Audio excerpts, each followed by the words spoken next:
જમવું હોય તો જમાડી દઉં, ઉતારો જોતો હોય તો હુવડાવી દઉં, બધું એને પહેલાં એ પૂછું જમવાનું છે, એ કે હા તો જમાડી દઉં. અને મારી હિંમત તો જુઓ તમે કે સૌથી છેલ્લે બપોરે હું જ જમનારો હોઉં. મને ખબર હોય કે શું વસ્તુ ખૂટી ગઈ છે, તોય બપોરે 2 વાગે પૂછવાની હિંમત કરું જમવું છે. બોલે એમ કે નહીં સ્વામી જમીને આવ્યા, વાત પૂરી થઈ ગઈ. એ સોમનાથ બાજુથી ક્યાંકથી આવતો હોય તો એવડી એમ કે હા સ્વામી જમવું છે, ઉભા રહ્યું હું જોઈ આવું હો. હવે મને જ ખબર જ હોય કે અંદર નથી, એમ દાળ ભાત જ છે ખાલી, રોટલી શાક તો ખૂટી ગયા છે. તોય અંદર જાઉં, થાળીઓ ખખડાવું, પછી બહાર આવીને કહું કે દાળ ભાત છે અને રોટલી શાક હમણાં જ બનાવી નાખું. તો કે નહીં સ્વામી અત્યારે હવે રોટલી શાક બનાવાય કોઈ દે, એ દાળ ભાત એ હાલશે અમારે. તો પછી દાળ ભાત દઉં, ઠાકોરજીને પૂરી દઉં, અથાણું દઉં, મિષ્ટાન દઉં, ગાંઠિયા દઉં, એની થાળી આખી સજાઈ જાય. બરાબર. પણ એ બપોરે જાગતા હોઈએ, વાતનું મને અનુસંધાન ભૂલાઈ ગયું. કહેવાની વાત એ છે કે ભગવાન આપણા જીવનમાં મુખ્ય હોવા જોઈએ. તો બપોર વચારે હરિભક્તો આવે ને, આપણે કંઈ રોકાવું નથી. હવે તો 2:30 વાગ્યા એટલે હમણાં કલાકમાં જ ભગવાનના દર્શન થશે. ના કે અમારે આગળ જવું છે ને, એ નીકળી જાય, રોકાય નહીં, દર્શન કરવા ન રોકાય. બસ એને જટ જાવું છે, બધે વયું જવું, બધે જોઈ લેવું કે કેમ હું છે. આપણા ગુરુ શું કહેતા ઉત્તમચરણદાસજી સ્વામી, કોઈ કહે ને કે શું નીકળે તે કે ફરવા નીકળે. સ્વામી કે જા ભાઈ ફર્યા કર, તું રખડવા નીકળો છો, રખડવા નીકળે ને શું હોય રખડું ને, રખડા કર જા. જો ભગવાનની સાથે ભેટો કરવો હોય તો એવી ચેલેન્જ દેનારા એ એક જ હતા છેલ્લે. સ્વામી કે અહીંયા 8 દિવસ રોકા, 8 દિવસમાં તને ભગવાનનો ભેટો કરાવી દઉં, આમ ભગવાનની સાથે તારો ભેટો કરાવી દઉં. પણ આપણી પાસે 8 દિનનો ટાઈમ હોય તો ને, હવે 1 કલાકનો ટાઈમ નથી ભગવાનના દર્શન કરવાનો.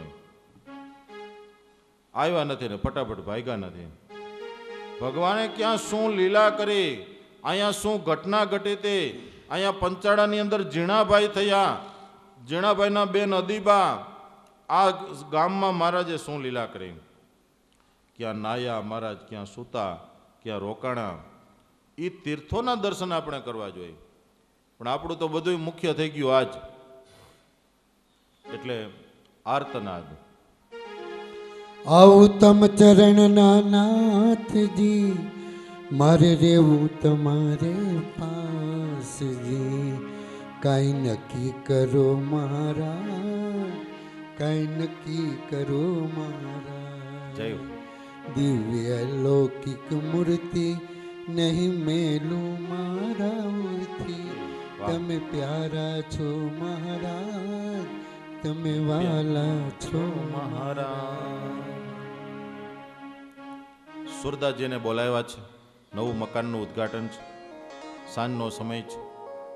કઢી ખીચડીને શાક, રોટલીને રોટલાને પાપડ ને ભજીયા, મરચાં અથાણા ખૂબ બધું બનાવ્યું છે, વ્યંજન જમણવાર થયો છે.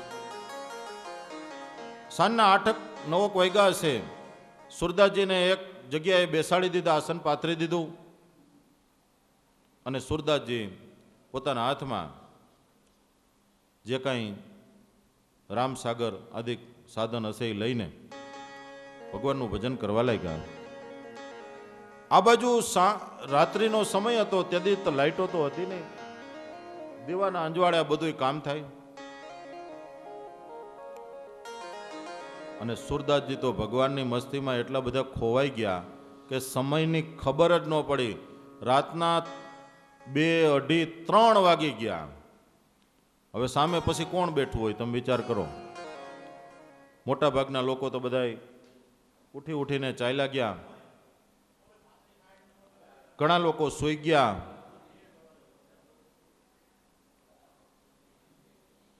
અને ઘણા બધા લોકો તો સૂઈ ગયા, કોઈ જાગતું નથી. 1-2 જણા જાગતા હતા, એને નીંદર ચડી ગઈ. 2:30 વાગ્યા છે. સુરદાસજીને એમ થયું કે રાત્રે ઘણી વૈગી લાગે છે. એને તો દેખાતું નહોતું, રાતે હરખી દી હરકો. પણ પોતાનું સંગીતનું સાધન બંધ કર્યું. 2 મિનિટ શાંતિથી બેઠા, બોલતા બંધ થયા. જોયું તો કોઈ જાગતું નથી. વળી વિચાર કર્યો કે કોઈ જો જાગતું હોય તો બોલાવું. કે છે કે ભાઈ કોઈ જાગો છો? પણ કોઈ જાગતું નથી. એટલે સુરદાસજીએ વિચાર કર્યો કે ચાલો આપણે હવે આપણા આશ્રમે ચાલ્યા જાય. એ તો થયા હાલતા. હવે એને તો આંધળા માણસને ભગવાને થોડીક એવી આપી હોય કળા, આમ લાકડીના ટેકેથી આગળ આગળ હાલ્યા જાય છે. ગામની બહાર નીકળી ગયા. આમ દરરોજ આવતા જતા પોતાના આશ્રમ, એટલે બહુ વાંધો નહોતો, ગામમાં આવતા હતા. આમ ગામની બહાર નીકળ્યા. પ્રભાતનો વહેલી સવારના 3:30 વાગ્યાનો ટાઈમ છે. સુરદાસજી ગામની બહાર નીકળ્યા ને એમાં થોડોક રસ્તો ભટકી ગયા, ભૂલા પડ્યા. હવે દેખતા માણસને પણ ખબર ન પડે તો આ તો આંધળા હતા. એ જે માર્ગે હાલ્યા જાય છે ને એ માર્ગે પાર વિનાનો એક કૂવો આવતો હતો. હવે તો ખાલી 5 જ ડગલા સુરદાસજી છેટા છે અને જેના મોઢાની અંદર ગોવિંદ ગોવિંદ ગોવિંદ ભગવાનનું સ્મરણ છે. પણ આ બાજુ ગોવિંદ જાગી ગયા, સફાળા જ બેઠા થયા. ભગવાન કે જે મારા નામનું ઓસીકું કરીને જીવે છે, સુવે છે, જે મને જ યાદ કરે છે, આજે મારું એનું રક્ષણ કરવું જોશે.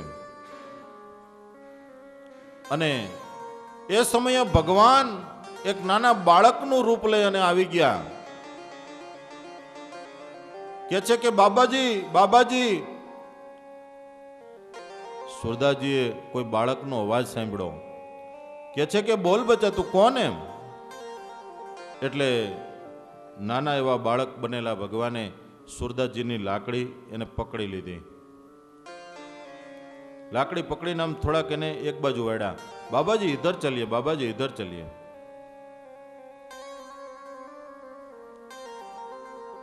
आप थोड़ा रास्ता भटक गए, मैं आपको रास्ता दिखाता हूं.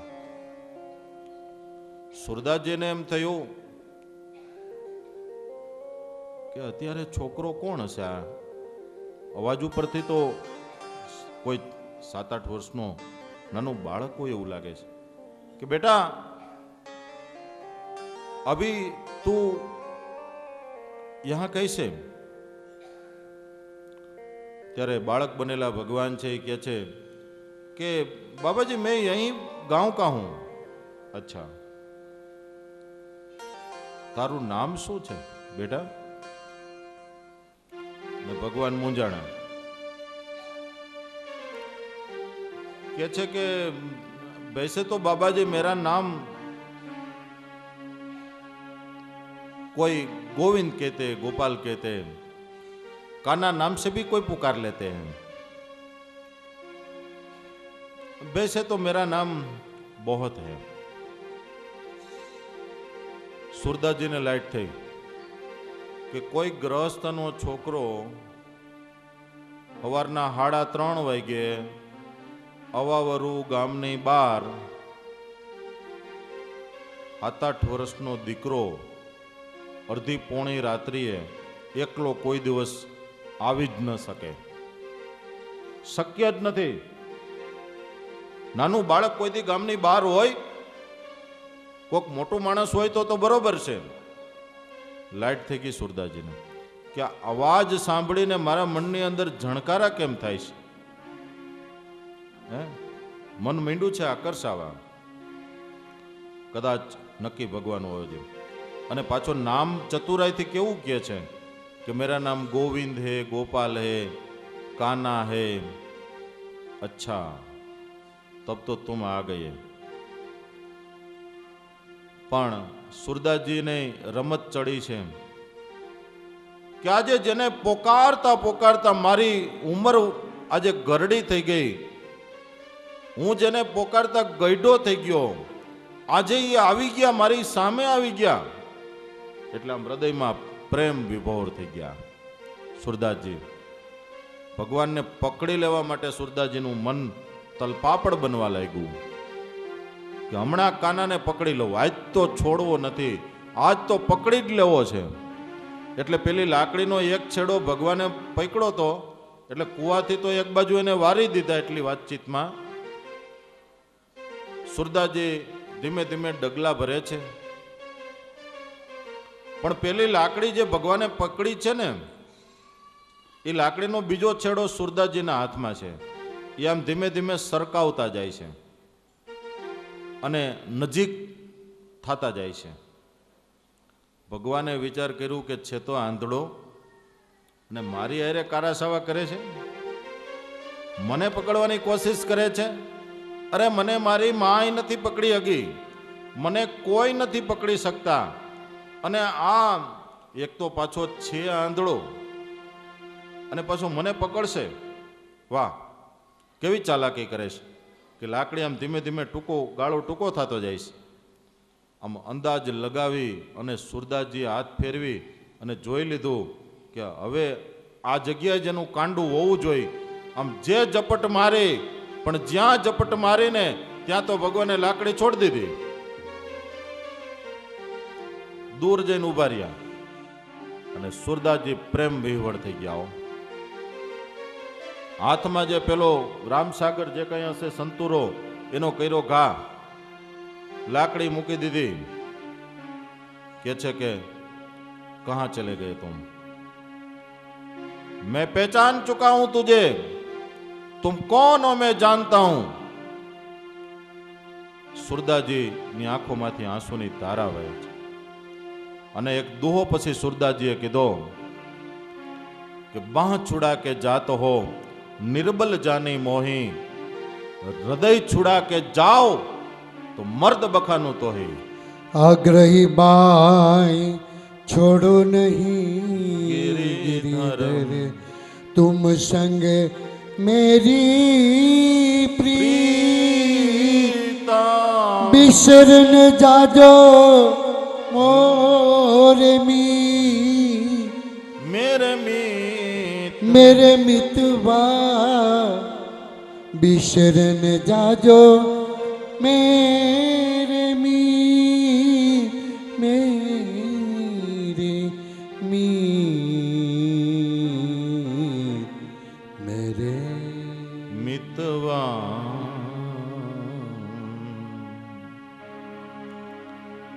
સુરદાસજીનું હૃદય દ્રવી ઉઠ્યું છે. કે છે કે જો મને એક દુબળો જાણી, નબળો જાણી મારો હાથ છોડાવીને તું વયોગ્યો નંદલાલા, પણ આ હૃદયમાંથી નીકળી જાજો. મરદનો દીકરો હો ને તો આ હૃદયમાંથી નીકળીને બતાવ. તઈએ ભગવાને હસતા હસતા કીધું છે કે બાબા, साधु संतों का हृदय मेरा शयन खंड है. સાધુ સંતોનું હૃદય તો મારું સુવાનું ઠેકાણું છે. હું ત્યાં જઈને આરામ કરું છું. તમારા હૃદયમાંથી હું ક્યારેય ન નીકળી શકું, ક્યારેય ન નીકળી શકું. આનું નામ પ્રેમ છે. આ કોઈ પાર્ટ ટાઈમ પ્રેમ નથી હો. આ કોઈ સ્વાર્થનો પ્રેમ નથી. કારણ કે પ્રેમ છે એ તો કુરબાની આપે છે. પ્રેમ છે એ કંઈ માગતો નથી. પ્રેમને કોઈ આશા નથી. પ્રેમ તો હંમેશા આપે છે, કુરબાન થાય છે. આજે સુરદાસજી જેવા સંત એના હૃદયમાંથી જ્યારે આર્તનાદ થયો ત્યારે ભગવાનને ત્યાં પ્રગટ થવું પડ્યું. અને એને આંખો નહોતી, પણ ભગવાન ગોપાલ કૃષ્ણ ગોવિંદ એમણે સુરદાસજીને દર્શન દીધા છે. સુરદાસજીએ પોતાની દિવ્ય ચક્ષુથી એ ભગવાનને જોયા છે. અને જોયા પછી જે સુરદાસજીએ પદો રચ્યા છે ને, એ પછી પ્રેમની અનુભૂતિના પદો છે. આ બધી અનુભૂતિનો વિષય છે. અનુભવીને કાંઈ ન થાય. એટલા માટે એમ કહેવાય છે કે જ્યાં ન પહોંચે રવિ ત્યાં પહોંચે કવિ, અને જ્યાં ન પહોંચે કવિ ત્યાં પહોંચે અનુભવી. અનુભવી આનંદમાં બ્રહ્મરસના ભોગે રે. હે અનુભવી આનંદમાં બ્રહ્મરસના ભોગી રે. અનુભવી આનંદમાં બ્રહ્મરસના ભોગે રે. એવા અનુભવી આનંદમાં બ્રહ્મરસના ભોગી રે. જે શીખે જે સાંભળે અનુભવયનો બીરે. અજય શીખે જે સાંભળે અંતરે આરોગી રે. અનુભવી આનંદમાં બ્રહ્મરસના ભોગે રે. એવા અનુભવી આનંદમાં બ્રહ્મરસના ભોગી રે. જ્યાં લગી મૃગ તૃષ્ણા માયાની પાગે રે. જ્યાં લગી મૃગ તૃષ્ણા પાનાન પાણી રે. તેથી અનુભવી અડગા રહે ત્રય તાપયાગી રે. અનુભવી અડગાર એ તાપનાની રે. અનુભવી આનંદમાં બ્રહ્મરસના ભોગે રે. એ અનુભવી આનંદમાં બ્રહ્મરસના ભોગી રે. અનુભવી આનંદમાં ગોવિંદ ગાવે રે. એ અનુભવી આનંદમાં ગોવિંદ ગાવે રે. અનુભવી આનંદમાં ગોવિંદ ગાવે રે. એ ભાઈ અનુભવી આનંદમાં ગોવિંદ ગાવે રે. ચાર પદ છે. અનુભવી આનંદમાં, અનુભવીને અંતરે રહે રામ વાસ રે. જ્યાં જુએ ત્યાં રામજી બીજું ને ભાસે રે. જ્યાં જુએ ને ત્યાં ભગવાન જ દેખાય. આનું નામ અનુભૂતિ. અને હું તમને કહું કે આપણે આ અનુભવના માર્ગે આપણે ચડ્યા ભગવાનની, આપણે ભગવાનના ભક્ત થયા, આપણે ભગવાનની કંઠી બાંધી સત્સંગી થયા, મંદિરે જાય, પૂજા પાઠ કરીએ, આપણને કોઈ દી ભગવાનની અનુભૂતિ થઈ ખરી? આપણા ગુરુને એક હરિભક્તએ પૂછ્યું હતું, કચ્છના હરિભક્તે, સ્વામી તમે ભગવાનને જોયા છે? ત્યારે સ્વામી એક જ વખત કોઈને કીધેલું છે કે અમે ભગવાનને જોયા છે. આ અનુભૂતિ, આ અનુભૂતિ. અને જેને જોયા છે ને એ કોઈ કહેતા નથી, કહેતા જ નથી. જેને ભગવાનને જોયા છે એ ક્યારેય કોઈ દિવસ એમ કહેતા નથી કે અમે ભગવાનને જોયા છે. કારણ કે શ્રીમદ ભાગવતની અંદર એકાદ દ્વાદશ સ્કંદની કથા આવશે, તો એમાં લખ્યું છે કે કળિયુગની અંદર સાધુ સંતો હશે જ નહીં, અને હશે તો ક્યાંક ખૂણે ખાચરે બેઠા હશે શાંતિથી. જેમ કાચબાને તમે અડો ને એટલે પોતાના અંગને ખેંચી લે. એક શીડો નામનો પણ માથે કાંટાવાળો શીડો આવે, એને તમે અડો ને એટલે એ ગોળ થઈ જાય, બધું ખેંચી લે, અંદર સંકેલી લે, કોઈને બતાવે નહીં. એ શાંતિથી બેઠા છે ને ક્યાંય પાટિયા નહીં માર્યા હોય. મોટા મોટા બોર્ડ ને પાટિયા માર્યા હોય ને ત્યાં કાંઈ નથી, બધું ખાલી પબ્લિસિટી સ્ટન્ટ છે. આ હું સત્ય વાત કહું છું. હશે થોડું ઘણું હશે, પણ એ બધું કેવું કે 50 લીટર દૂધની અંદર દૂધ તો 5 લીટર જ હોય. એક ડબ્બો ઘી એની અંદર સરકારે જ ભેળસેળની છૂટ આપી 30% ભેળવો તમારે, પછી એમાં 10-20% સાચો માલ હોય, બાકી બધું એવું. આ દુનિયા જ ભેળસેળની છે. એટલે અત્યારે દુકાન ઉપર લખવું પડે કે અહીં ચોખ્ખું અને દેશી ઘી મળશે. પેલા આપણે 100 વર્ષ પહેલા દુકાનમાં શું લખતા ખબર છે? ખાલી અહીં ઘી મળશે એટલું જ ખાલી લખતા. અને હવે શું લખવું પડે કે અહીં દેશી અને ચોખ્ખું ઘી મળશે, એમ એ લખવું પડે છે હવે. કારણ કે એમાંય કેટલો પ્રકાર. તમને કહું કે બધી વસ્તુ ડિસ્કો થઈ ગઈ. પૂતળી ડિસ્કો, તેલ ડિસ્કો, મેં તો એક વખત વેપારી પાસે એવું કે ડિસ્કો તેલ, મેં ડિસ્કો તેલ એટલે કેવું હશે, ડિસ્કો કરતું હશે? મને કે માંડવી ડિસ્કો હોય, એ કેવી હોય કે મુંડા પડી ગયા હોય ને ડિસ્કો માંડવી. એને પાછી હજી એક કંઈક બીજી કહે, ને લગભગ કંઈક પેપ્સી, પેપ્સી કહે, બરાબર. હવે નવા નવા નામ તમે વિચાર કરો, બધું ડિસ્કો થઈ ગયો. એટલે એમાં આજે બધું ચોખ્ખું દુનિયાની અંદર મેળવવું એ બહુ કઠણ. અને હજી કળિયુગ જેમ જેમ આગળ જાહે ને એમ તમને ખાલી બધું ઉપર ખાલી આભાસ હશે. આ બગસરાનું ઘરેણું અત્યારે તમને કહું કે હવે એ જ હાલવાનું.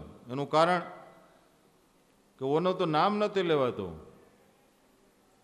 હવે તો આપણે પેટર્ન લોકો બદલી નાખશે આખે આખી, કે હવે સોનું દેવું તો કેમ દેવું, લગ્ન કેવી રીતે કરી શકાય, આટલું બધું મોંઘું સોનું ખરીદી કેમ શકાય. અને જોઈજો તમે એ બગસરાનું જે હોનું હોય ને, જે ઇમિટેશન, એ પાછું હાચા હોના કરતાં વધારે ચળકતું હોય. અદ્દલ બધું એવું ને એવું જ હોય, એમાં તમે ભૂલા પડી જાઓ. અને હવે તો બજારની અંદર અમેરિકાની અંદર એક ડુપ્લિકેટ સોનું પણ નીકળ્યું છે, બનવા લાગ્યું છે. સોનીના સાધનો, લેબોરેટરી પણ એને પકડી નહીં શકે. હવે તો ડુપ્લિકેટ હીરા પણ બનવા માંડ્યા છે. બધું જ બજારની અંદર ડુપ્લિકેટ. તમે વિચાર કરો. અને દુનિયામાં ડુપ્લિકેટ ભગવાન પણ એટલા બધા અત્યારે છે. એમાંથી બિચારા ઘણા બધા જેલમાં પણ છે અત્યારે. જેટલા બધા ભગવાનને થવાનો અભરખો લાગ્યો ને, એ 7, 8, 10, 15 જેલમાં છે અત્યારે. એ કે તો અમારે તો જેલ અમારા માટે વૈકુંઠ છે, તો સારું વૈકુંઠ ન્યા રાખો તમારું, એ ન્યા છે અત્યારે. તમને એમ થાય કે આ બધું સ્વામી અહીંથી બધું કહેવામાં આવશે જ. આ તો શ્રીમદ ભાગવત છે. શ્રીમદ ભાગવત સાચું જ કહેશે. અને મેં તમને કાલ જ કીધું હતું કે હું તો બોલીશ જ. એક પત્રકાર કહે ને કે હું તો બોલીશ જ. એમ અહીંયાથી શ્રેષ્ઠતાનું જ આહવાન થશે.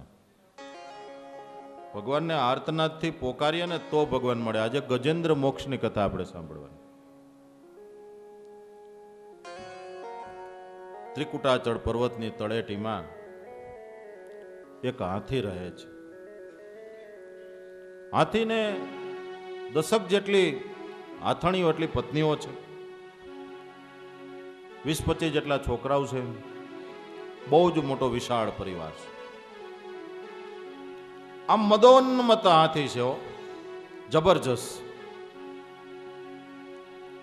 બસ પોતાના પરિવારમાં મસ્ત છે. રાત્રે દિવસ પુત્ર પરિવાર, એનું ભરણ પોષણ, એની ચિંતા. કોઈ દિવસ એ સિવાય વાત નહીં. કોઈ દિવસ ભગવાનનું નામ લીધું નથી, કોઈ દિવસ ભગવાનને યાદ કર્યા નથી. અને તમે જોજો 2 વાત. જ્યારે ભગવાન તમને બહુ સુખી કરે ને, આમ 5 લાખનો પગાર હોય અથવા મહિને 5 લાખ તમે કમાઈ લેતા હો, તો પછી માણસને ભગવાનની થોડીક ઉપેક્ષા થાય. કેવી ઉપેક્ષા? ભણ્યા છે, ગણ્યા છે, ખૂબ સારી જોબ છે, કમાઈ છે. હું આમ ભગવાનમાં બહુ માનતો નથી. બસ ખાય છે, પીએ છે, મજા કરી. આ જે કંઈ છે બધું અમારી આવડતથી છે, અમારી હોશિયારીથી છે. પણ ભગવાન કહે કે આ તારી હોશિયારીનો ફ્યુઝ જે દી હું કાઢી નાખીશ ને, તે દિવસે ને સવારથી બપોર સુધી આમ પરચૂરણ માગતો હોય કે હે ભગવાન કે નામ કે કુછ દે દો રે બાબા કુછ દે દો, રામ નામ કે લીએ કુછ દે દો, ખુદા કે લીએ કુછ દે દો. 25 રૂપિયાનું પરચૂરણ મળશે બપોર થાય ત્યાં. આ લેમ્પને એમ થાય કે મારામાં એટલો બધો પ્રકાશ, મારામાં એટલો બધો પાવર, પણ એને ખબર નથી તારો છેડો છે ને ફ્યુઝ એની હારે મેઇન સ્વિચ હારે જોડાયેલો છે. ત્યાંથી હમણાં આમ જેવો ફ્યુઝ આમ કાઢી લઈને તો અંધારામાં એ પોતે ગોઈતો ન જડે. જેને જેને પાવર આવે ને એનો ભગવાન છે ને ફ્યુઝ કાઢી જ લે. તમે જોઈજો દુનિયા આખીની અંદર ભગવાનનું કામ જ આ, જેને પાવર આવ્યો એને નાખ્યો હેઠો. કોઈને કોઈ રીતે ભગવાન એને હેઠો પાડે જ. જો ભગવાનની શરણાગતિ ન હોય તો માણસ એ પાવરને જીરવી પણ શકતો નથી.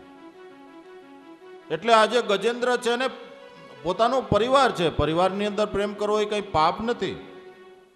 શાસ્ત્ર કંઈ એમ નથી કહેતું કે તમે બધું પરિવારને છોડી દો ને પરિવારને રજડતું મૂકી દો ને તમે સાધુ બાવા થઈ જાઓ ને ભગવા કપડાં પહેરી લો ને ઢીલા ટપકા કરો ને મંદિરમાં બેસી જાઓ, એવું કાંઈ જ કહેતો નથી.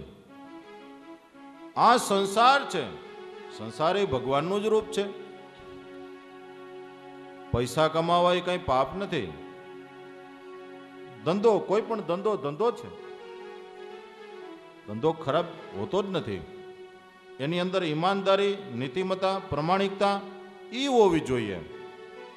આપણું જેટલું હક થતો હોય એટલું જ આપણે લેવું જોઈએ. આપણે જેટલું કામ કર્યું હોય એટલું જ આપણે વળતર મેળવવું જોઈએ. આ આપણી પ્રમાણિકતા છે. અને જેનું કામ કરીએ એની પૂરી વફાદારી હોવી જોઈએ. આનું નામ ધંધાની નીતિમત્તા છે. એટલે જ વેપારીઓ ચોપડા પૂજન કરે ને એ શ્રી સવા હવાયું કર ભાઈ, દોઢું નથી કરવાનું તારે. હે ભગવાન ઉપર બેઠા બેઠા બધું જોવે છે. આપણે સવાયું લેવાનું છે. બધાયનું ચાલે. અમે આ માર્બલ ને લાદીને બધું લેવા જાય ને વેપારીઓ પાસે, વેપારીઓ બહુ ડાયા હોય. આપણે કહી કે ભાઈ મંદિરનું છે કંઈક કરો, બરાબર. બહુ કહીને તઈ શું કહે ખબર છે, स्वामी जी इसमें सब्जी में जितना नमक डालते ने बस उतना ही हम कमाते हैं. એટલે જેટલું મીઠું હોય ને એટલું જ અમે કમાઈ, જાજુ અમે કમાતા જ નથી. આમાં શાકમાં મીઠું કેટલું હોય?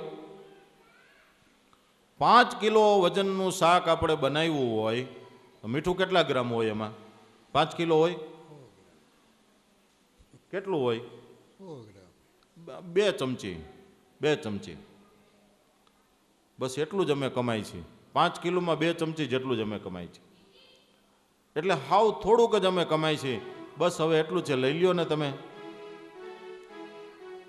અને એ પણ વાત કેવી બધી પાછી કે જો આપણે ભાવ તાલ ને બધું કર્યા પછી માલ આપણને ગમ્યો, આપણે લીધો તો આપણને આનંદ, હાઈસ જેવો જોઈએ એવો માલ વ્યાજબી ભાવે મળી ગયો. વેપારીને આનંદ, હાઈસ આપણો માલ ખપી ગયો, હવે પાછું નવું સિલેક્શન ગોઠવશું. બેની તરફ આનંદ હોય. બોલો. એટલે ખરેખર ભગવાનના નામની સાથે જો જોડાય ને તો આપણું કામ થાય, આપણું કિંમત થાય. કેટલા બધા પાણાઓ ખાણમાંથી નીકળે, કોઈ શ્રીમંતોના પગથિયા બને, કોઈ મરી ગયેલ શ્રીમંતોની કબરનું માથે ઢાંકણ બને, કોઈ રાજમહેલની અંદર જડાય. પણ જે પથ્થર ભગવાનની મૂર્તિ કંડારાય ને દુનિયા આખી અને મસ્તક નમાવે. એટલે ખરેખર જે કોઈ ભગવાનના નામની સાથે જોડાય એની દુનિયામાં કિંમત છે. આજે આ હાથીભાઈ છે, પોતાના પરિવારમાં પાગલ બન્યા છે. એને કાંઈ ખ્યાલ રહ્યો નથી. એના જીવનનો છેલ્લી ઘડી હવે આવી છે. પોતાના આખા પરિવારને લઈને ફરવા માટે નીકળો છે અને એક તળાવની અંદર સ્નાન કરવાને માટે જાય છે. અને એ સ્નાન કરે છે. પોતાની સાથે પોતાની પત્નીઓ હાથીણીઓ છે, પોતાના બચ્ચાઓ છે, એ સહિત જ્યારે સ્નાન કરે છે ત્યારે એક ગ્રાહ નામના પ્રાણીએ એનો પગ પકડ્યો છે. આથણીઓના ઝુંડ નિહારે તરવા સાયરની હે અનિર બારીને ત્રાટક્યો નાવા ધરીને આતમ ધીર હિલોહડ ઉછળ્યા પાણી ત્યાં તો તંતે બાંધ્યો તાણી હિલોહડ ઉછળ્યા પાણી ત્યાં તો તંતે બાંધ્યો તાણી. આમ જ્યારે બરોબર પોતાના પરિવારની અંદર ગુલતાન થયો છે, સુંડમાં ભરી ભરીને પાણી ઉડાડે છે, પોતાના બાળકોની ઉપર પાણી ઉડાડે છે અને સ્નાન ક્રીડાની અંદર જ્યારે એ મસ્ત બન્યો છે, દુનિયાને ભૂલ્યો છે, ભગવાનને ભૂલ્યો છે, અચાનક આવીને પાણીની અંદર રહેલા ગ્રાહ એક મગર જેવું પ્રાણી એણે હાથીનો પગ પકડ્યો છે. એ પ્રાણી કેવું હોય ને તમારે જોવું હોય ને તો આપણા મંદિરના ગર્ભગૃહનું પગથિયું હોય ને ત્યાં તમે જોઈજો આમ ગ્રાસ નામનું પ્રાણી દોરેલું છે, એને ગ્રાહ કહેવામાં આવે. આવા છે પ્રાણીઓ સમુદ્રની અંદર પણ છે અને ડિસ્કવરી પછી તો આપણે બધું માનીએ કે નહીં નહીં છે, ભગવાનની ડિઝાઇનનો કોઈ પાર નથી. ગ્રાહ નામનું પ્રાણી જેને જૂડ પણ કહેવામાં આવે છે, એને હાથીનો પગ પકડ્યો છે, બંનેને વચ્ચે તુમુલ યુદ્ધ થયું છે. એમ કહેવાય છે કે એ કેટલા મન્વંતર સુધી ચાલ્યું છે, યુગો સુધી ચાલ્યું છે, એટલે એને ગજગ્રાહ કીધો છે. અત્યારે આપણે કોઈ સરકાર ગિરાવી દઈએ, સરકાર રચાય ત્યારે તમને ખબર ગજગ્રાહ શબ્દ પત્રકારો લખે કે ગજગ્રાહ એટલે આ છે એ ગુટ આ બાજુ ખેંચે, આ ગુટ છે એ આ બાજુ ખેંચે, એનું નામ ગજગ્રાહ. ગજ એટલે હાથી અને ગ્રાહ એટલે આવડું પ્રાણી. ગજ એટલે હાથી છે એ પોતે પાણીની બહાર નીકળવા કોશિશ કરે છે, પેલું પ્રાણી છે એ અંદર ખેંચે છે, એને ગજગ્રાહ કહેવામાં આવે છે. પેલા વેલા તો બધી હાથીણીઓ, બધા બચ્ચાઓ બધાએ ભેગા થઈને હાથીને બચાવવાની ખૂબ કોશિશ કરી. આખો પરિવાર ભેગો થઈ ગયો બચાવવા માટે, ખેંચીને લઈ જાય બહાર. જ્યાં હાથી અડધો પોણો બહાર નીકળે ત્યાં પેલું પ્રાણી છે પાછો એનો પગ ખેંચે, હાથી પાછો અંદર જાય. પછી તો બધા ઘરનાઓને એમ લાગ્યું કે હવે આપણાથી નહીં બચે. સેમ ટુ સેમ એવું થાય છે કે નથી થતું આપણા જીવનમાં? આપણા કોઈ સંબંધી એને કેન્સર થઈ જાય અથવા તો એને કંઈ બીમારી આવી જાય જે ઘણી અસાધ્ય હોય, આપણે ખૂબ કોશિશ કરી એને બચાવવાની, આપણું ચાલતું નથી. માનવ કેટલો લાચાર છે કે એની નજરની સામેથી જ એના દીકરાને કાળ ઉઠાવી જાય છે, કાંઈ જ કરી શકતો નથી. જંગલ ઘણું નિર્દય છે. તમે જંગલમાં જાઓ ને, હરણું છે ને બિચારું એક તરણું ખાય મોઢું ઊંચું કરીને જોવે, કોઈ શિકારી તો નથી ને, એને કેટલી બધી બીક છે. હિંસક પ્રાણીઓની બીક, માણસ શિકારીની બીક. આમ બે તરણા ખાઈને તરત ઊંચું માથું કરીને જોવે, કોઈ મને જોતું તો નથી ને, કોઈ શિકારી તો મને જોતો નથી ને. અને જંગલ ઘણું નિર્દય છે, જ્યાં સૌ કોઈની એક જ કાર્યક્રમથી જીવે છે કે બસ જીવ બચાવીને જીવો. જીવન જીવવા માટે, ટકી રહેવા માટે સંઘર્ષ છે. આપણું બધાનું પણ એવું જ છે. આ જીવન જીવવાનો સંઘર્ષ છે, ટકી જવાનો સંઘર્ષ છે. કોરોનાની અંદર પણ જેને કોરોના થઈ ગયો હતો ને, જે ટકી શક્યા જીવનની સામે ટક્કર લઈ શક્યા, કાળની સામે એ લોકો કદાચ જીવી પણ ગયા. જે ટક્કર ન લઈ શક્યા કાળનો કોળિયો થઈ ગયા. એમ માણસ આખું ઘર ભેગું થઈને કરજ કરીને બચાવવાની ખૂબ કોશિશ કરે. કોઈ માણસમાં ફસાણો હોય તો એનો બાપ, એના ભાઈઓ, એના સંબંધીઓ રૂપિયા ખર્ચે, વકીલ રોકે, એને બચાવવાની ખૂબ કોશિશ કરે. પણ આખરે તો જે ભગવાન ધાર્યું હોય ને એમ જ બધું થાય. આપણું કાંઈ ચાલે નહીં. બરાબર? એમ આજે આ બધું આખું ઘર થાક્યું કે હવે આપણા હાથની વાત નથી. હવે તો જેવી ભગવાનની ઈચ્છા, બીજું શું.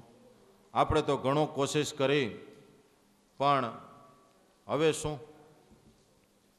આ દુનિયા છે ને સ્વાર્થની સગી છે.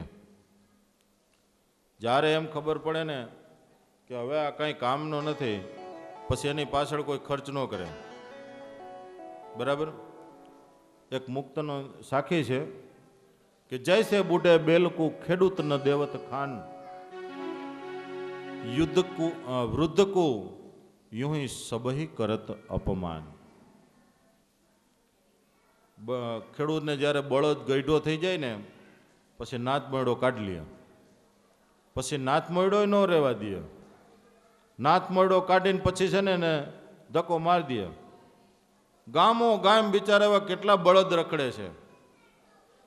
હવે તો બળદનો એક આશ્રમો પણ માંડ્યા છે બનવા. રાજકોટ પાસે પણ એક એવો આશ્રમ બન્યો છે. અરે કેટલા બધા વૃદ્ધાશ્રમો પણ થયા છે.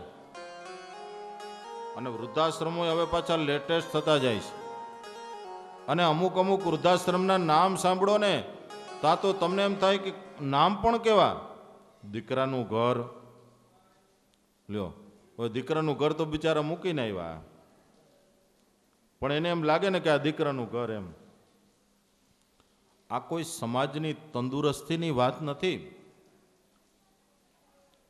જ્યારે બળદ આશ્રમની અંદર અથવા તો રજડતા બળદો એને આપણે જોઈ, માનવની સ્વાર્થ બુદ્ધિ, કે જે બળદોએ તમને હળે જૂતી, ખેતીમાં જૂતી, તમારા પેટ ભર્યા. એમ કહેવાય છે કે તમે રાતના 12 વાગે તમારા દીકરાને ઉઠાડો ને તો દીકરો ના પાડી દે કે બાપા હોવા દ્યો મને શાંતિથી. પણ ખેડૂત છે ને રાતે 12 વાગે બળદને પાટું મારીને ઊભો કરે, બળદ નાનો પાડે, બળદ ઊભો થઈ જાય, એને ગાડે જોડો તો ગાડે જૂતી જાય. એ બળદ રાતે 12 વાગે નાનો પાડે કે હું નહીં આવું. ગમે ત્યારે જોડો. વાવણી કરતા કરતા આપણે થાકી જાય, આપણે બદલાઈ જાય. બળદ તો બિચારા ઈનાઈ જ હોય. એક દિવસની અંદર 20-20 વીઘાનું વાવેતર, 25-25 વીઘાનું વાવેતર બળદ કરી નાખે. એ કેટલા કિલોમીટર ચાલી જાય, આપણો કેટલો બધો ભાર ઉઠાવે. રાત્રિ દિવસ આપણી સેવામાં તત્પર હોય. અને આપણે સ્વાર્થીલા માણસો, એનું જ્યારે કામ પતે ને એટલે આપણે એને છોડી દઈએ. પછી એને ખાંડ ન ખવડાવીએ, પછી એને લીલું ન ખવડાવીએ. અરે ગામો ગામ કેટલી ગાયો રખડે છે જેને આપણે માતા કહીએ છીએ, જેને માનો દરજ્જો આપણે આપ્યો છે, એને આપણે રેઢિયાર કરી મૂકી. આપણે શું કહી ખબર છે? રેઢિયાર ગાયું. એવી રેઢિયાર ગાયું બિચારીને રેઢિયાર બનાવી દીધી આપણે. એટલે ખરેખર આજે આ ગજેન્દ્ર એની સ્થિતિ પણ એવી. પછી આ બધાને એમ થયું કે હવે ગઈડો થઈ ગયો છે, એમ થઈ હવે આમે કંઈ કામનો નથી, તો હવે આપણે તો આપણાથી થાય એટલું કરી લીધું, હવે જેવી ભગવાનની મરજી, બીજું શું થાય. હે, બધાએ છોડી દીધો. ઘરના બધા ઘડીક વાર તો કાંઠે બેસી રહ્યા. આ ગજગરા હજી ચાલુ છે. પછી તો ઘરના હતા એવડા એ વયા ગયા, મૂકીને વયા ગયા. જવા દો, હવે આપણે આપણી રીતે જીવો શાંતિથી. બધાય છોડીને વયા ગયા. હાથીની આંખમાં આંસુ આવ્યા છે. કે જેના માટે રાત્રિ દિવસ હું કમાણો, રાત્રિ દિવસ જોયા વિના મેં જેને પેટ ભર્યા, જેનું ઘર મેં ભર્યું, જેને મેં બધી એની માંગ પૂરી કરી, ડિમાન્ડ પૂરી કરી, અને આજે મને બધા છોડીને ચાલ્યા ગયા. અને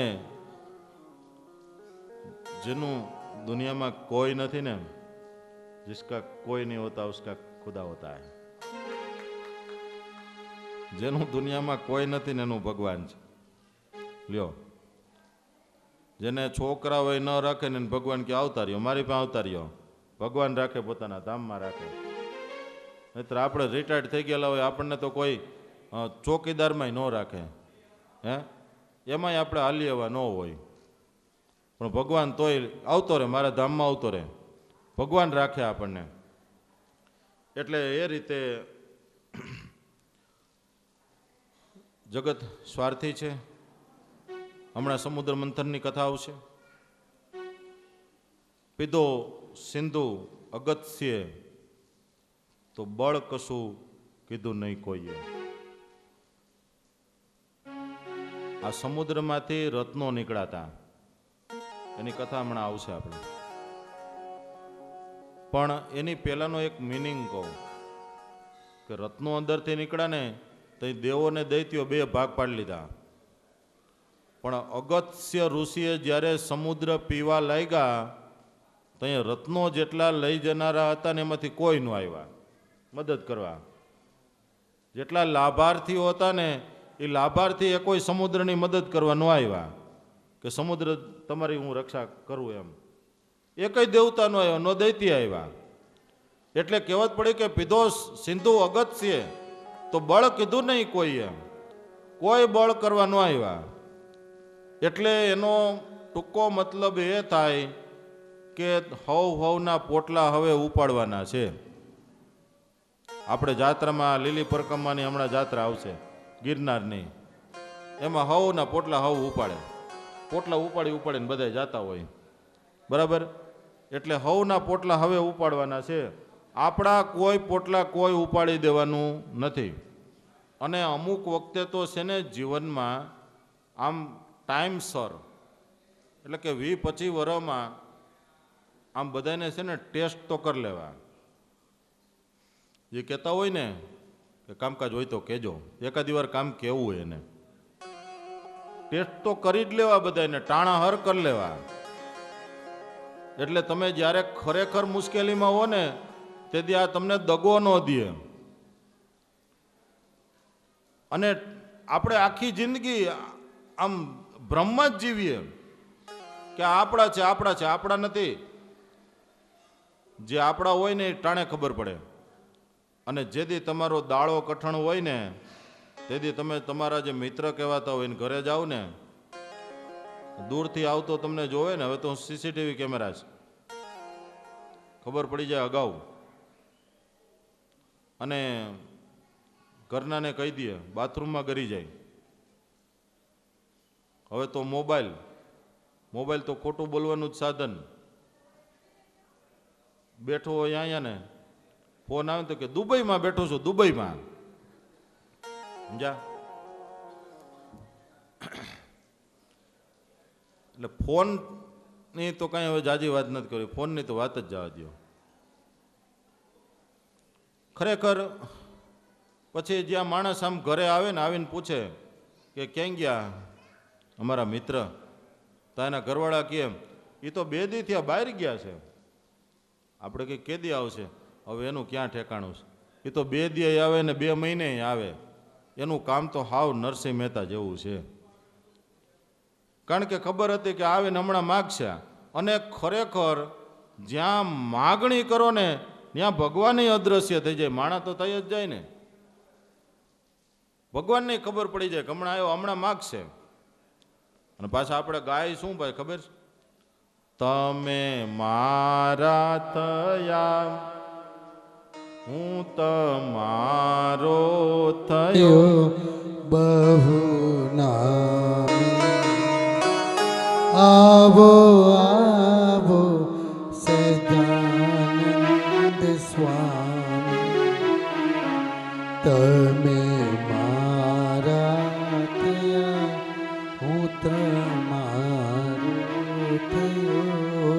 બહુ નામી.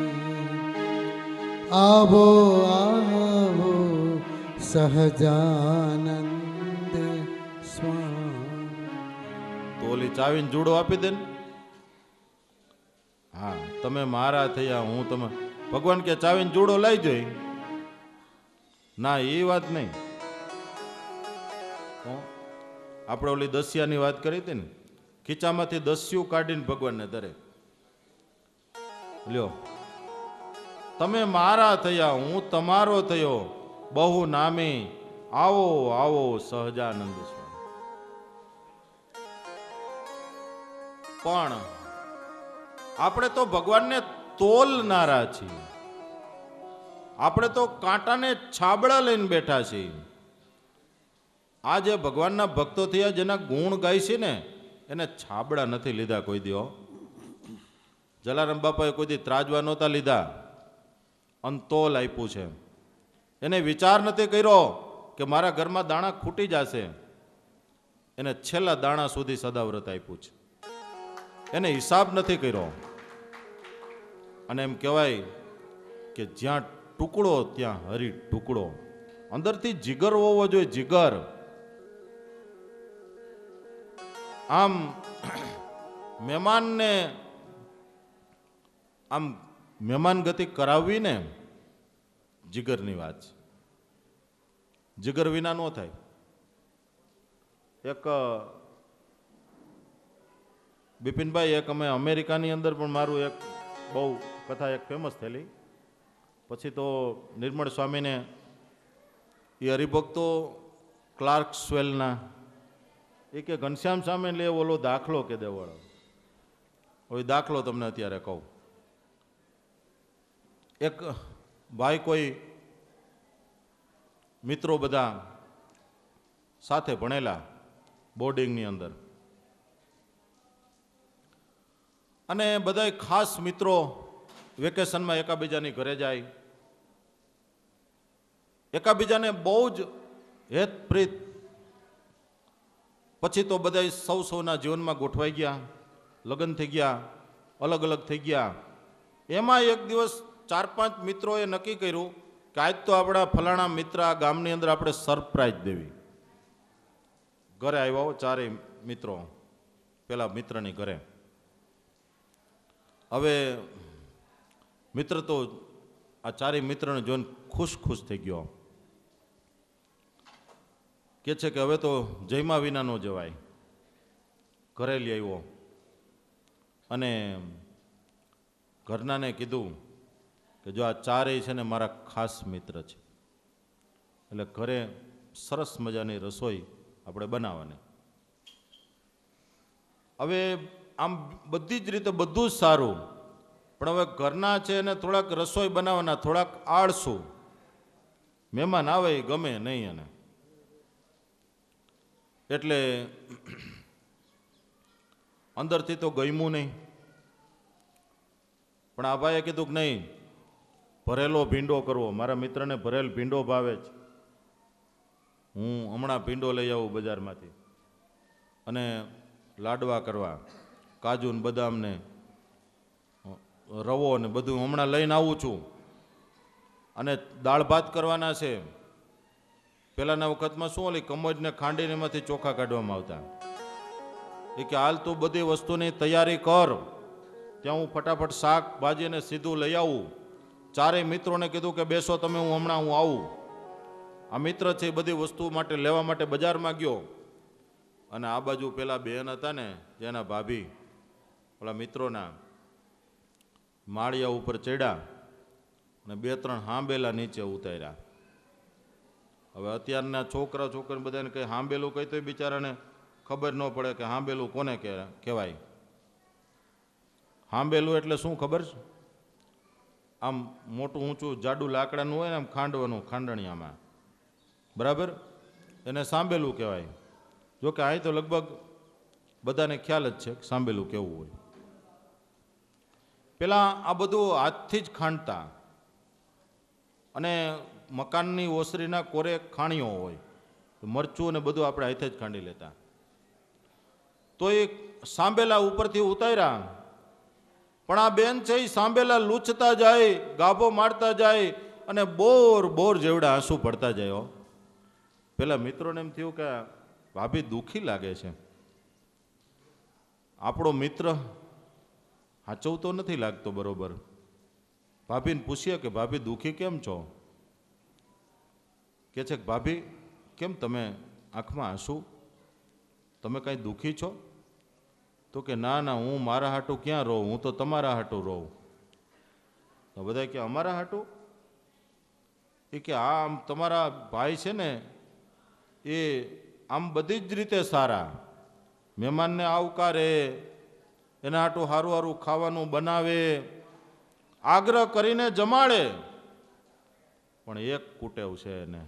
શું? એ કે જઈએ મહેમાન વિદાય લે ને તો વહામાં બે બે હાંબેલા મારવાની ટેવ છે. ઓલા મિત્રો કે તો ભાઈરે કરી હારા, ખવડાવી પીવડાવીને જો વહામ હાંબેલા મારે, એકાબીજાની સામે જોયું કે હવે તો શું કરે, તો કે ભગાય, કાંઈ ખાવું નથી, હોટલમાં ખાઈ લેવું, હાલો ભાગીએ. તો મિત્રો તો કે તો ભાભી અમે ભાગીએ, કે હવે તો પછી ક્યારેક આવશું, બરાબર. પણ કે હવે તમારા મિત્રને ખોટું લાગે, ભલે ખોટું લાગે પણ અમે પછી ક્યારેક આવશું પાછા, બરાબર. તો કે ઉભાર્યું એક કામ કરો, અહીંયા આગળના રસ્તેથી જાઓમાં એ રોયો છે ને બજારમાં તમને હામો મળશે, પણ તમને ભેગો થઈ જાય તો જઈ નહીં આગો તમે, બરાબર. એનું કાંઈ નક્કી નહીં, એ તો ખવડાવ્યા પીવડાવી વિનાય મારે. આ તો ખવડાવી પીવડાવીને મારે છે, પણ તમે જો ખાધા પીધા વિના ભાગી જાઓ ને તો ખાધા વિના નહીં મારી લઈએ. તો કે આ ટેવ કેદું નહીં પડી, કે એ હવે એને કોણ જાણે કેદી ટેવ પડી આ બધી. હવે તો કે મહેમાન આવે ને ખવડાવી પીવડાવીને પછી બે બે આંબેલા મારે, એટલે તો આ બે ત્રણ હેઠા ઉતારી રાખ્યા. એકાદું સટકી જાય તો બીજું કામ લાગે. ઓલા મિત્રો કે તો પછી કે આવો પાછલા રસ્તેથી વયા જાઓ, પાછલું બાયણું ખોલી દીધું, અહીં વાડામાંથી વયા જાઓ, પાછળથી જ કાઢી મૂક્યા મિત્રોને. ઓલો ભાઈ આવ્યો ભીંડો ને લઈને, જોયું તો મિત્રોના ચંપલ નહીં, મિત્રો હાજર નહીં. કે છે કે મારા મિત્રો ક્યાંય ગયા? તો કે તમારા મિત્રો તો વયા ગયા, કે ખોટું લાગી ગયું તો વયા ગયા. એ કે શું ખોટું લાગી ગયું? કે આ મેં સાંભેલા કે ઉતાર્યા ને એમાં સારું સાંભેલું હોય, મેં કીધું ચોખા ખાંડવા હતા. તો આ નવું જે હમણાં લીધું ને આપણે સાંભેલું, એ તમારા એક મિત્ર કે અમારે કે અહીંયા શહેરમાં હાંબેલા નથી, તમારા એક હાંબેલા લઈ જવા છે. મેં કીધું ભાઈ હાંબેલા તો અમારે જોઈ, હાંબેલા અમે નહીં દઈ. તો કે નહીં અમે તો આ ત્રણેય હાંબેલા લઈ જાવું. મેં તો ના પાડી દીધી. એ ના પાડીને તે બધાને ખોટું લાગી ગયું, તે વયા ગયા. ભાઈ કે તે મારા મિત્રોને હળી ગયેલ હાંબેલા હાટુથી મારા મિત્રોને કાઢી મૂક્યા. તો કે એટલા બધા વાલા હોય તો જાઓ દઈ આવો. જો અહીંથી જ ગયા, પાછલા રસ્તેથી જ ગયા છે. ઓલા ભાઈએ બે હાથમાં એક એક હાંબેલા લીધા અને એને વાળો બતાવ્યો કે અહીંથી જ ગયા. એ પાછળ વાડામાંથી સીંડું ખોલી અને ઓલા મિત્રો છે આમ ભાગ્યા જતા હતા, પાછું વળીને જોતા જતા હતા. તો આ ભાઈએ કીધું કે એ ઉભા રહ્યો, આ હાંબેલા લેતા જાઓ. તો ઓલા કે આ તો હારો કે ખાધા પીધા વિનાય કે મારો આવ્યો કે હાંબેલા.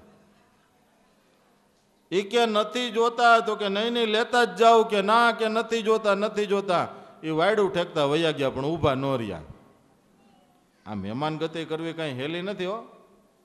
હા, કવિ કાગ, સૌરાષ્ટ્રના કામણગારા કવિ દુલાભાયા કાગ શું કહે છે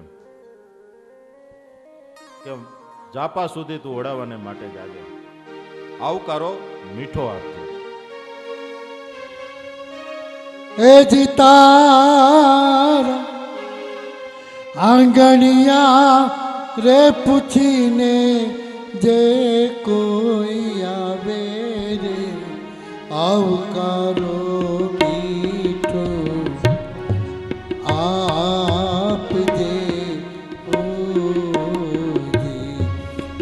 એ જીતાર કાને રે એ સંકટ કોઈ સંભળાવે રે, એ બને તો થોડું કાપજે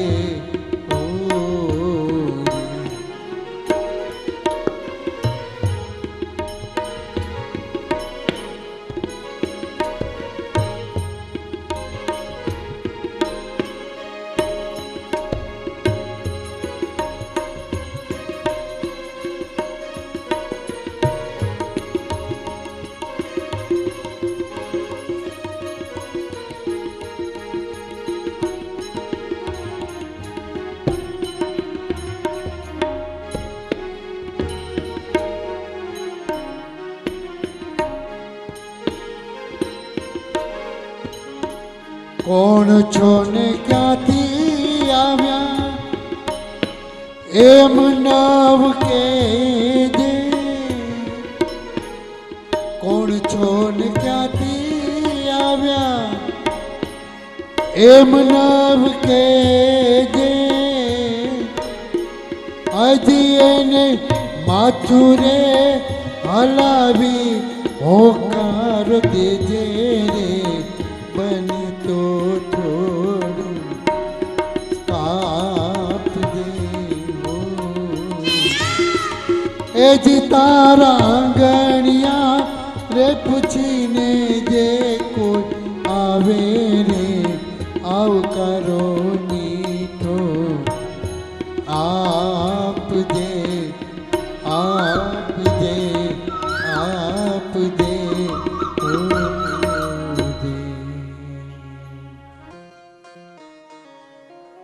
કે મહેમાનો ને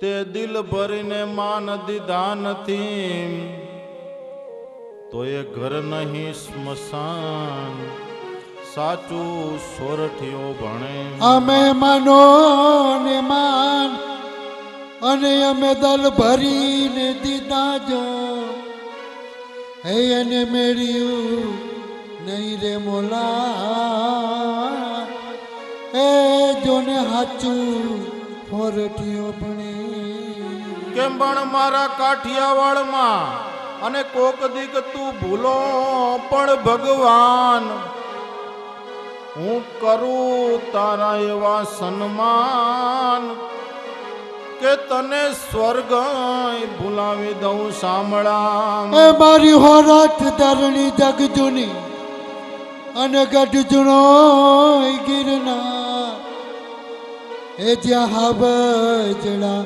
એ હજર પીએ એ એના નમણા નરને આ ધરતીની અમીરાત આ જ્યાં સ્વાગતની સરવાણી જ્યાં મહેમાનની અંદર ઈશ્વર દેખાતો હોય મનુષ્યમાં પણ ઈશ્વર દેખાતો હોય એ આ ધરતીની નજાકત છે એ આ ધરતીની અમીરાત છે અને સૌરાષ્ટ્રની ભૂમિને પછી તમે છોડીને જાઓ ને એ મીઠાશ જતી રહે છે એ ખાવામાં મીઠાશ નથી એ વ્યવહારમાં મીઠાશ નથી એ આગતા સ્વાગતા વાણીમાં પણ મીઠાશ નથી આ ધરતી તો નોખી છે અનોખી છે આ ધરતીના પિંડમાંથી સંતો થયા છે ये धरती वो जहाँ ऋषि मुनि जपते प्रभु नाम की माला हरिओम हरिओम हरिओम हरिओम जहाँ दाई की जार बालक एक मोहन है और राधा एक बाला और राधा एक बाला जहाँ पूरब सबसे आगे आगे डाले अपना डेरा वो भारत देश है मेरा वो भारत देश है मेरा जहाँ सत्य अहिंसा और धर्म का पग पग लगता डेरा वो भारत देश है मेरा जहाँ डाल डाल पर सोने की चिड़िया करती है बसेरा वो भारत देश है मेरा वो भारत देश है मेरा जय भारत जय भारत जय भारत जय भारती जय हो जहाँ डाल डाल पर सोने की चिड़िया करती है बसेरा वो भारत देश है मेरा वो भारत देश है मेरा धरती सोना उगले उगले हीरे मोती मेरे देश की धरती मेरे देश की धरती सोना उगले उगले हीरे मोती मेरे देश की धरती आ,